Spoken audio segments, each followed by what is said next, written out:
Come in, come in. Oh, Sister Toya, Brother Darrell, how are you? Nice to see you. Nice. Hey, man, doing all right? How are you? Great. So, you all are my last couple for today. What brings you here? Well, Pastor, I just don't even know what to do anymore. I'm all out of options. I mean, I can't trust him. I know for a fact that he's cheated on me. Even coming up here, he couldn't keep his eyes off another woman. I was looking at her shoes. I'm at a loss for words. I don't know what to do anymore. Oh, baby, oh. I'm sorry, baby. I ain't mean to do that. You kill me with that. You're so quick to apologize, but you're so quick to look. Darrell, you have anything to say? I mean, I don't know what's going on, Pastor, to be honest. I mean, yeah, I'm a flirtatious guy, but if I look at a woman or speak to a woman, the first thing out of her mouth is that I'm messing around or whatever, so. Well, she seems to be very upset, pretty upset, actually. I mean, has to be some truth to that. I mean, how do you feel seeing your wife next to you break down so quickly? I mean,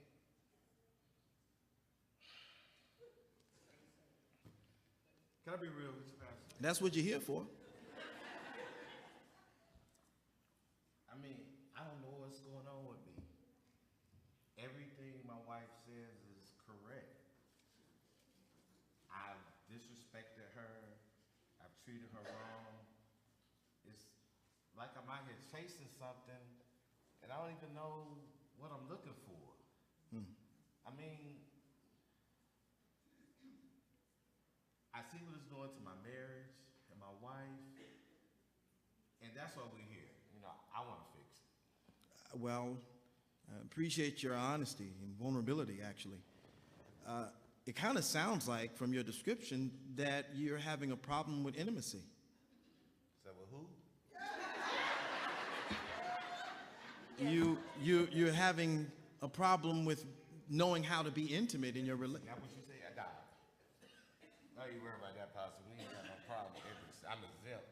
Tell him, baby, we don't have to worry about that. Yes, Pastor, he does. He has a Yes. problem with being intimate. Are you serious? Okay. Yes. So you gonna be like that sitting in church? What about last night? It was on the thing, you did the flip. I did the fancy with it. What about you swinging on the thing? What about that? Sit, Darrell, sit down, sit down.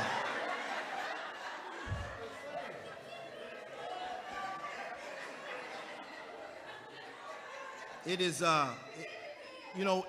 it is obvious, and thankfully, yes, you all still have a healthy sex life, but you do realize that intimacy is more than just sex, right? Yes, Pastor, exactly. See, this is why I can't trust him. Look at that. It's more than sex. I mean, it involves sex, but it's more than just that. Intimacy is about being open, being vulnerable. It's about being honest, being sincere, being affectionate, being present. That's what intimacy is about. It's not just about swinging from stuff. It's deeper than that. And But the yeah, no, it's more than that. And that's what I mean when I'm saying that it seems as though you may be lacking, you may be having a problem with intimacy. So I think that's the issue here. You understand? Yes, and it's not me. I don't have that problem. It's him. Oh, you don't have a problem with intimacy? Well, what kind of problem do you think you have? I don't have a problem at all. Oh. He's our problem. Oh, okay. All right. But I did hear you say that's why you can't trust him. So do you trust him? I don't have a problem with trust, but he's the one that makes me feel that way. Oh, I see. So I'm hearing two things then. I'm hearing a deficiency of intimacy and a lack of trust.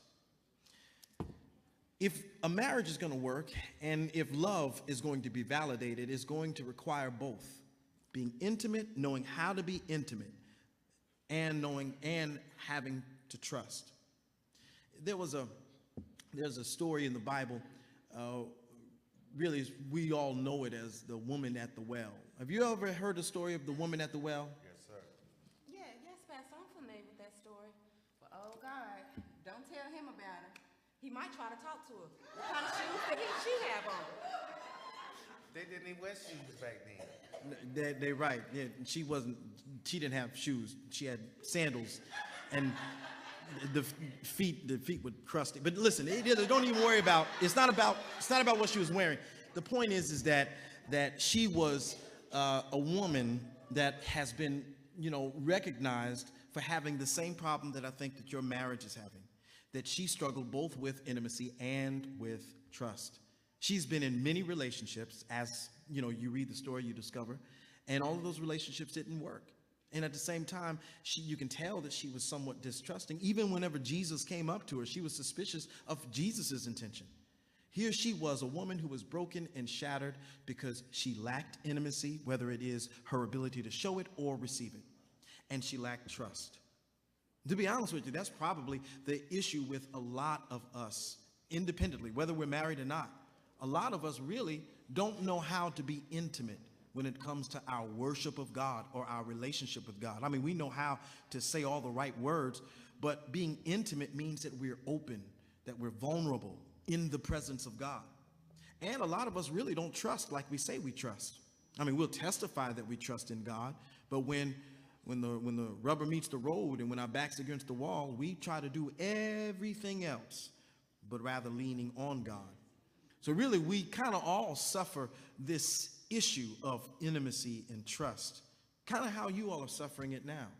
And if you want your marriage to work, that's what you need to get back so that you can both love each other the way that you both deserve to be loved. You know what, Pastor? You're absolutely right. But how can I learn to love her? I mean, I think I struggle with that. Well, truth be told, you're not alone. There are a lot of people who struggle with knowing how to love. There are some people who think they know how to love, and they don't. And some people who know they don't know how to love. Then you got people who don't even feel like they deserve to be loved. A lot of us struggle with love, and it affects our relationships, whether with God or with each other or friends or family. But I tell you what you can do. Because God is love, you can open yourself to God and let God teach you how to love. And the beautiful thing about that is that when God teaches you how to love, you are not only able to love yourself, but you're able to love your wife. So I think that what you can do is, just as you were being vulnerable in here today, be vulnerable in the presence of God and ask God, God, teach me how to love. Teach me how to love me and teach me how to love my wife. I believe the Lord will do that. And Toya, I think that you can also do the same if you pray to God and ask him, teach me how to trust. And it's always hard to trust, especially when that trust has been violated or broken. But if you believe and love God, God can teach you how to trust because there's no one who has been more faithful. So if you pray that prayer and you're open to God and you ask God, teach me how to trust in you more, God will teach you how to trust in your husband, despite what has happened in the marriage. You will have a greater strength. So that's really my advice, that you open yourself to the presence of God and you allow God to teach you how to trust and how to love. Matter of fact, we all should carry on that prayer as well, because I think that we all can use more intimacy and more trust. And truth be told, so long as you all still have some love for each other, no matter what you go through, you can make it through it. You do love Daryl, don't you, Toya? Yes, I do. I do love him. And Daryl, you love Toya, right? Of course, Pastor, I do. Great, great. Look, baby, I'm so sorry. I know I've mistreated you, I've disrespected you, but I'm not perfect. I mean, I just need help. I need help learning how to love you. And I know the woman that can make me a better man. Wow, that was pretty deep. You know, you sound sincere to me, but you know, I'm not going home with you. So, Toya, do you want to say anything about that as far as what he shared and how he opened his heart and bared his soul to you? Nope. Well, you know, it's a process. It's a process. You know, Rome wasn't built in a day. Trust is not going to be built overnight, nor is intimacy going to be built overnight. So it's a process. So long as you love each other, that's going to be the basis. That's where you begin. And if you all are willing to commit to doing that, then I think y'all be all right. What do you think? I think so, Pastor. I think you're right. I think you're right, Pastor. Okay. Thank you very much. Sure, not a problem.